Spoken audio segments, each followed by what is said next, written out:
এখন রাত্রি ৮টা বাজে। আজ ২৪শে ডিসেম্বর। দুপুরবেলা ছোলাটা ভিজিয়ে রেখেছিলাম। এখন আলু আর ছোলাটা সিদ্ধ করে নিলাম সন্ধ্যেবেলায় খাওয়ার জন্য। আর মা তো বারবার বলছিল যেতে, আমাদের বাপের বাড়িতে পিকনিক হবে। তো এখন যেতে পারবো না এই মুহূর্তে। আর রিকোকে নিয়ে এখন যাওয়াটা সম্ভবও না। এই নিয়ে তোর মা রীতিমতো রাগারাগি শুরু করে দিয়েছে যে আমি কেন যাব না, কেন তুই চলে আয়, গাড়ি করে চলে আয়, এইসব অনেক কথা বলছে। তা কিছু করার নেই, এখন যাওয়া হবে না। আর ২-১ দিনের জন্য বেকার এই সময় গিয়ে লাভও নেই। যদি অনেক দিন থাকতে পারতাম ঠিক আছে, ২ দিনের বেশি থাকতেও পারবো না। ওই জন্য এখন আর গেলাম না। দিদি একটুকে ফোন করেছিল, কথা বলছিলাম। দিদি শুনেছে যে আমি একা আছি, কালকেও সেরকম কোথাও বেরানো হবে না। তাই দিদি বলল কালকে যখন কোথাও বেরাবি না তাহলে আমাদের বাড়িতে চলে আয়, আমাদেরও ভালো লাগবে। আমরাও তো বাড়ি থেকে কোথাও যাচ্ছি না, ঘরেই থাকবো, তা চলে আয়। তাই জন্য আমি ভাবলাম কি তাহলে চলে যাই রাত্রিবেলায়, তাহলে চলে যাই রাত্রিবেলায়। দিদি যেতে বললো যে রাত্রিবেলায় চলে আয়, সকালবেলা আস্তে আস্তে তোর অনেক বেলাও হয়ে যাবে, সেই সারাদিনটুকু এমনি কেটে যাবে ওই ঘরের মধ্যেই। তুই আজকেই চলে আয়। হলো বেলটাকে কোথা থেকে বের করেছিস? হ্যাঁ, বেলটাকে মুখটা বেঁকিয়ে বসেছিস কেন রিকো? মুখটা বেঁকিয়ে বসেছিস কেন? মুখে কী আছে? বেঁকিয়ে দিয়েছে মুখ, দেখো মুখ বেঁকা। এরমই এক সময় বসে থাকে, মুখ বেঁকিয়ে এরকম সবার দিকে তাকিয়ে তাকিয়ে বসে থাকে। কী ব্যাপার রিকো? পাপা তখন আসবে না, পাপা আসতে দেরি আছে, আরও ১.৫ ঘন্টা। ১.৫ ঘন্টা না, ১ ঘন্টা। আমি বুড়ো, বুড়ো, বুড়ো আমার সোনা, তো আমার সোনা সোনা, খালি দুষ্টুমি করে। ও এখনো আসেনি, ও আসলে ভেবেছিলাম খাবো, কিন্তু এখন আর খাবো না। ভাবলাম যে তাহলে একবারে করে দিদিবাড়িতে নিয়ে যাই। আর এই যে দুপুরবেলা লোটে মাছ রান্না করেছিলাম, লোটে মাছটাও নিয়ে যাচ্ছি। রাত্রিবেলা রেখে দিয়েছিলাম, যে আমি তো লোটে মাছ রাতে খেতাম না, ও খেয়ে নিত, থাকলে পরের দিন একটু থাকলে আমি পরে খেয়ে নিতাম। আর এদিকে থোড় নিয়ে যাচ্ছি, থোড় জায়ু খেতে খায়, প্রেশার হাই যেহেতু জায়ুর।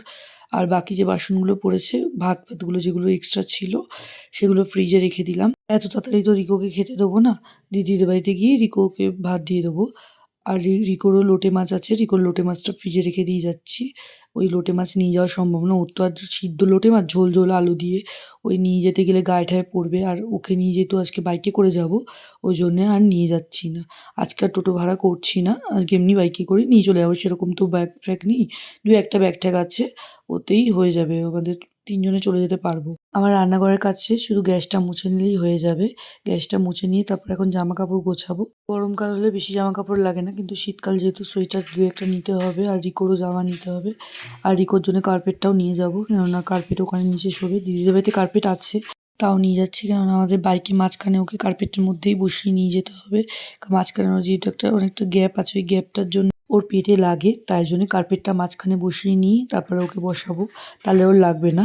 আমি সন্ধ্যাবেলার দিকে ভিডিও এডিট করতে বসি। এখন যখন ভিডিওটা এডিট করতে বসেছি, দেখো কেমন বিরক্ত করছে, এডিট করতে ইচ্ছে না, নানা রকম আওয়াজ করছে, খেলছে, লাফাচ্ছে, এডিটের মধ্যে সাউন্ডগুলো চলে আসছে। রাত্রিবেলা হয় না আমার এডিট করা। আমার জামা পরে কি অবস্থা? দিকে দিকে ঘর, দিকে ঘর, দিকে ঘর, দেখা দেখা আমার দিকে দেখা। এনে এনে এনে দিকে এনে এনে এনে এনে।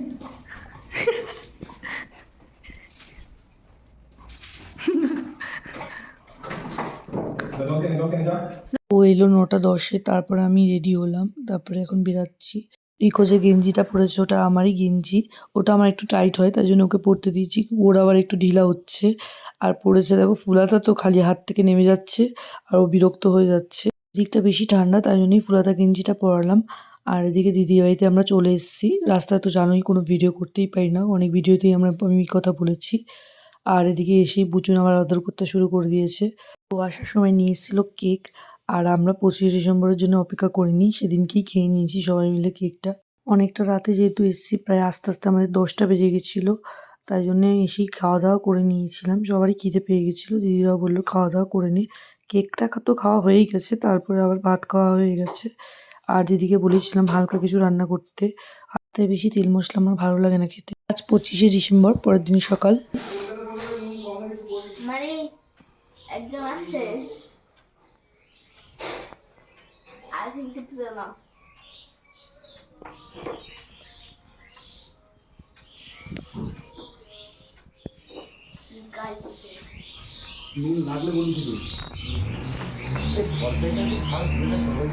বলতে এত ভালো রে, আমি কি বলবো, কল্পনা করতে পারছি না সত্যি। আমার যখন ঝগড়া হয় এটা আমিও বলি, দিদির হঠাৎ করে খুব শরীরটা খারাপ হয়েছে, পিঠে কোনো কারণে টান লেগেছে, নড়তে চড়তে পারছে না, নিঃশ্বাস নিতে কষ্ট হচ্ছে। তাই জন্য যেমন সকালবেলা উঠে রান্না বসিয়েছে। আর এত সকালে রান্না করতে হতো না, যেহেতু সিটু কাজে যাবে, সিটু এখন খেয়ে চলে যাবে কাজে। এই যখন খেতে বসেছে, খেয়েই বেরিয়ে যাবে। এখন সকাল 8:30 বাজে। ওই ব্লগটা রেডি, শুধু আপলোড করবো। কি বলেছি শুরু হয়ে গেছে যাতে তো বলছি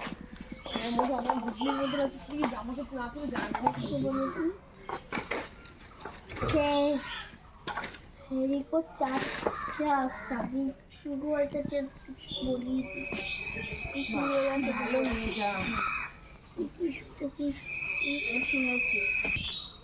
শুরু হয়ে গেছে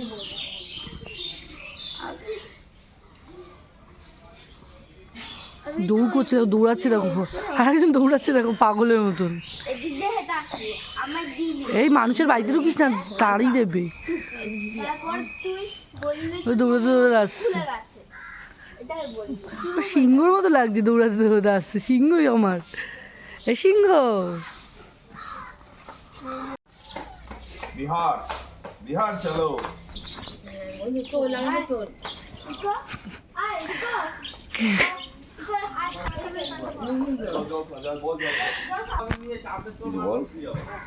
ইকোর সাথে কথা আমি দশটা একটা বেজে গেল এখন আসলো না দুটো বেজে গেল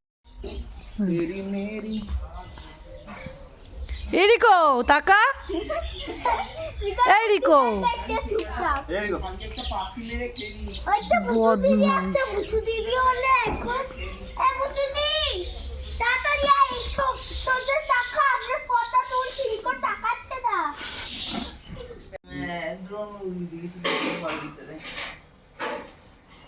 কিন্তু এটা স্মৃতির, কিন্তু যাই হোক টাকা কামানোটা বড় কথা নয়, সব কিছু স্মৃতি হয়ে গেছে। আর ইউটিউব থেকে তো ডিলিট হবে না, যে স্ট্রাইক না পড়ে চ্যানেলে।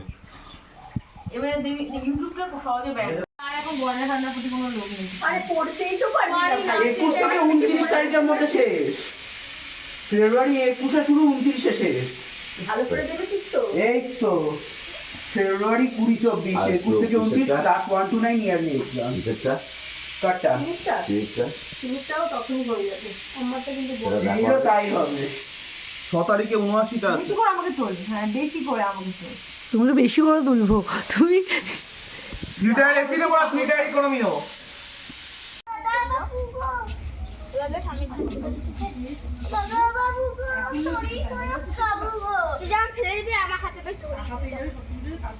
দিদিদের ঘরের ভেতরটা এতটাই ঠান্ডা, আমরা বাইরে সবজি কাটতে বসেছি।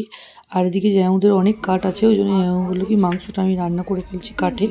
আর ওই জন্য জ্যাউ মাংসটা রান্না করে ফেলছে কাঠে, আর আমরা সব কেটে কুটে দিচ্ছি। দিদিকে বললাম যে থাক আমি সব কেটে দেবো, দিদি বললো আমি বসে বসে কাটি, অসুবিধা নেই। আর এদিকে আমি সিম বাটা করছি, তোরের সাথে সিমও নিয়ে এসেছিলাম, আর জ্যাউদের বাড়িতেও কিছুটা সিম ছিল, ওই সিম নিয়ে একসাথে করে বাটা করছি। একদিন আমি সিম বাটা পাঠিয়েছিলাম, দিদি জ্যাউ দুজনেই খুব ভালো খেয়েছে, তাই আবার খেতে চেয়েছিল বলে আমি নিয়ে এসেছিলাম। আর তোরটা তো জামাইবাবু রস খেয়েছে, যেহেতু প্রেশার হাই, ওই জন্য রসই খায় জ্যাউ তোরটা। তো ওদিকে দিদি রোদ পোয়াচ্ছে, দিদির বললো পিঠটা রোদের মধ্যে দিয়ে বসতে, পিঠে অসহ্য ব্যথা। ওরা পরিষ্কার আগেই বলে দেয় যে টানা 1 ঘন্টা বাস চলো। না, বীরভূমের কিছু রাস্তা আছে খুব খারাপ। যেমন আমরা যেমন আগের বার দেওঘর গেলাম, যখন ঝাড়খণ্ডের ওখানে ঢুকছে, অ্যাকচুয়ালি হচ্ছে 8খানা গাড়ি একসঙ্গে হবে, পুলিশের আর ওখানে একটা বাথরুম নেই। এই জায়গায় কোনো ট্রেন হলো সুবিধা কি, ট্রেনের বাথরুম থাকে। বাবা ট্রেনের বাথরুম যা থাকে। হত্যা করা, কাকে হত্যা করা? আমাকে বলে উত্তরটা দিতে হবে তো। মা কখনো চাইনি বলি গো, মা তো কখনো বলি চাইনি। এই বলিগুলো দেওয়া হয় সেগুলো তো ঠিক মানুষ করে না, এগুলো ঠিক মানলাম, মা চাইনি বলি দেওয়া হয়, ঠিক আছে। মুরগি কেটেও মাংস খাচ্ছি আমরা, মাছ কেটেও মাছ খাচ্ছি। এদিকে সবাই মিলে গল্প করছিল, আমিও শুয়ে শুয়ে গল্পই শুনছিলাম। কি করব, সারাদিন সেরকম কোনো কাজ নেই, ওইটুকুই কাজ করেছি, যতটুকু পেরেছি হাতে হাতে একটু করে দেওয়ার চেষ্টা করেছি, কিন্তু জামাইবাবু তো করতে দেয় না। জামাইবাবু নিজেই বেশিরভাগটা করেছে, দিদিকে আমরা দুজনেই কেউ কোনো কাজ করতে দিইনি। দিদিকে আজ বলেছি তুমি রেস্ট নাও, আর আমি যেটুকু পেরেছি, যেটুকু দিদিবাড়িতে কোথায় কী আছে আমি তো জানি না, যেটুকু পেরেছি সেটুকু করে দিয়েছি হাতে হাতে, আর বেশিরভাগটা জামাইবাবুই করেছে। এদিকে রিকোকে খেতে দেওয়া হয়ে গেছে, রিকোর খাওয়া হয়ে গেছে, আর সিটুকেও খেতে দেওয়া হয়েছে, আর বাকি সবারই খাওয়া হয়ে গেছিলো, শুধু আমি আর মা বাকি ছিলাম। আর আজকে মেজদা ভাইরা তারাপীঠে যাচ্ছে। প্রত্যেক সময় এই সময় মেজদা ভাইরা তারাপীঠে যায়। সবাই রেডি হয়ে গেছে, রাত্রির 11টায় বাস, আর ওদেরও খাওয়া দাওয়া হয়ে গেছে সবাই। বাইরে মেজদা ভাইদের সাথে বুচুন যাচ্ছে।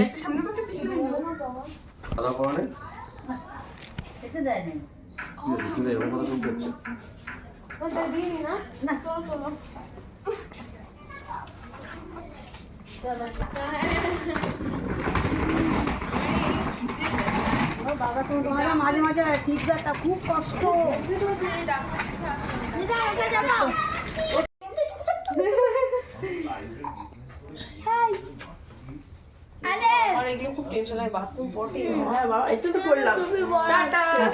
তুমি যেমনকি দেখাচ্ছে অন্ধকার তো মুখ। আজ 26 তারিখ সকাল 9টা বাজে। এখন সবাই চা খেতে বসে পড়েছি। ভিডিওটা সেরকমভাবে করতে পারিনি, তাই জন্য 3 দিনের ভিডিও একবারই ছেড়ে দিলাম। অল্প অল্প যেহেতু করেছি।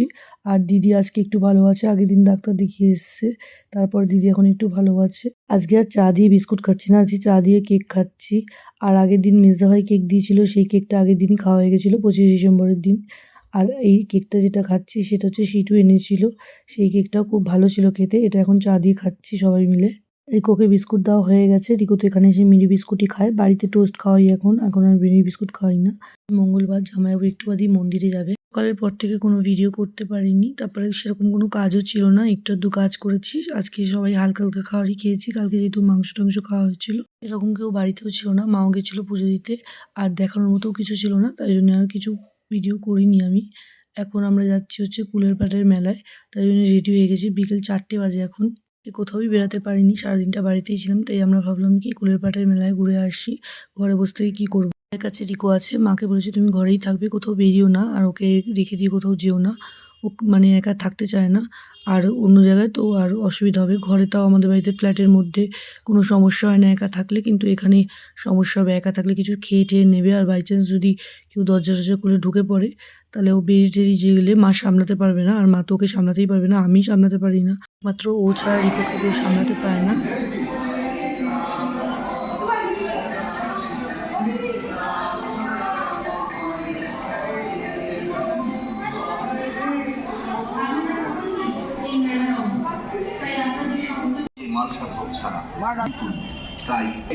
হ্যাঁ না পড়তে হবে না, পড়লেই পয়সা দিতে হবে। তুই দিবি?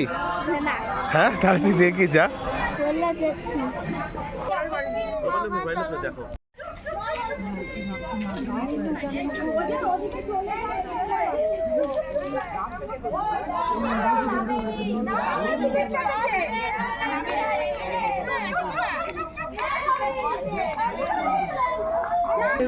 সেলফি তোলাম দাঁড়াও।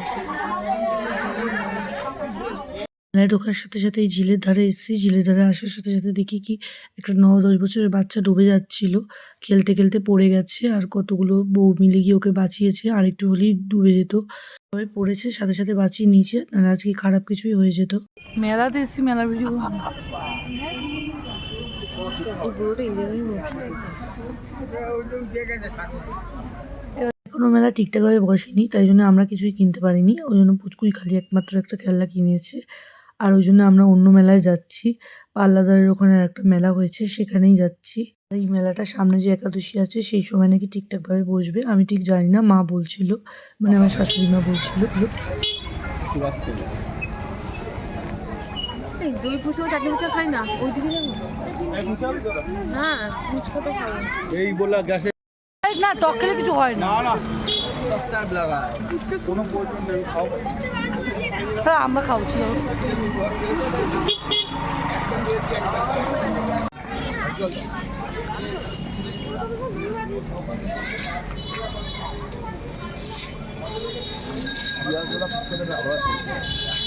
আমিও ফুচকা খেয়েছি, কিন্তু জল ছাড়া ফুচকা খেয়েছি। আমি জল দিয়ে ফুচকা খেলে আমার গ্যাস হয়, তাই জন্য খাইনি। এদিকে মোমো নেওয়া হচ্ছে, আর মোমোটা খেয়ে এত বাজে লেগেছে, মোমোটা এত বাজে ছিল কি বলবো, ধারণার বাইরে। ওই জন্য মোমোটা খেয়ে মন তো ভরেইনি। আমরা কাঁচরাপাড়ায় এক জায়গায় মোমো খাই, সেখানে খুব ভালো মোমো করে, পুরো মোটার মধ্যে পুরো মাংসের পুর থাকে। এখানে তো মাংসের পুর ছিলই না, শুধু বাঁধাকপির পুরই ছিল, মাংস ছিলই না।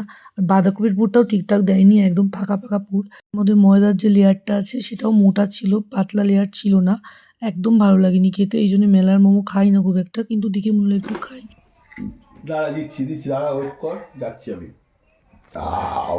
ওয়েট কর বাবা, ফুচকা। আমি দেবো পুরো ফুচকা তুমি জল দিয়ে খেয়েছো কেন? বুড়োকে দেখো দেখো আমার বুড়োকে।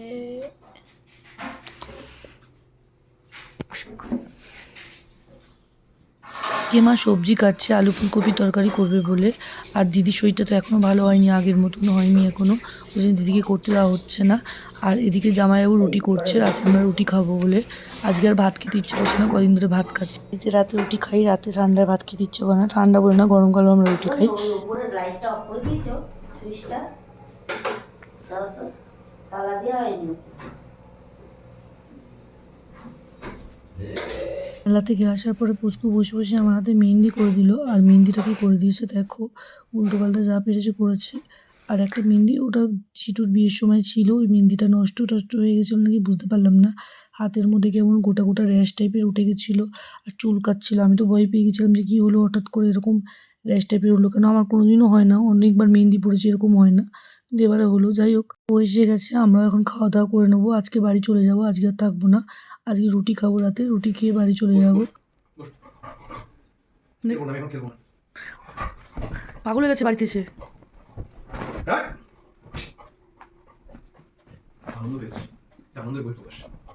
এই কেন রে, তুই তো ওখানে কত ভালো ছিলি, কত কিছু খেয়েছিস।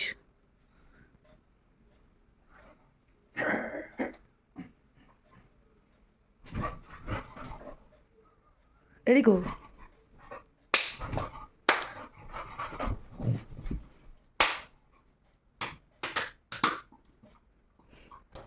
রিকো